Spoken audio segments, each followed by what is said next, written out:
আজ তোমাদের সঙ্গে শেয়ার করে নেব একটা দারুণ পার্টি মেকআপ লুক। তো হাই এভরিওয়ান, আমি Debjani and makeup artist Debjani. আজকে একটা দারুণ বডিকন ড্রেস পরেছি। ড্রেসটার লিঙ্ক লাগলে অবশ্যই কমেন্ট করো। এটা আমি মিশো থেকে নিয়েছি আন্ডার 300-এর মধ্যে।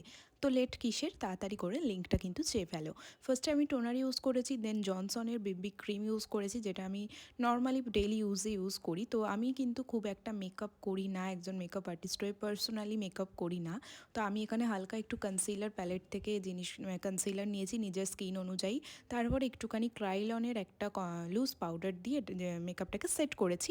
বাট তোমরা কিন্তু যে কোনো লুজ পাউডার হোক, কম্প্যাক্ট হোক, সেট করতে পারো। আমি ডেলি ইউজের জন্য কিন্তু বায়োটিকের একটা কম্প্যাক্ট ইউজ করি, ভীষণ সুন্দর। দেন ব্লাশ আর হাইলাইটার হচ্ছে আমার একটা ফেভারিট পার্ট, সেটা ইউজ করেছি। অ্যান্ড একটা একদম simple light brown and black colour smoky I করেছি, অ্যান্ড একটা নিউড লিপস্টিক পরেছি। দেন ফিক্সার মেরে এটা আমার হেয়ার কার্লিং করা, অ্যান্ড এটা আমার ফাইনাল লুক। তোমরা জানিও আজকের মেকআপ লুকটা কেমন লাগলো। আর হ্যাঁ, একটা দারুণ কথা রয়েছে, যেহেতু বিয়ের সিজন ঢুকে গেছে, তোমরা এখন দারুণ মেকআপের টিউটোরিয়াল পাবে অ্যান্ড আমার বিয়ের ব্লগ পাবে। চ্যানেলটা সাবস্ক্রাইব করো। পাই।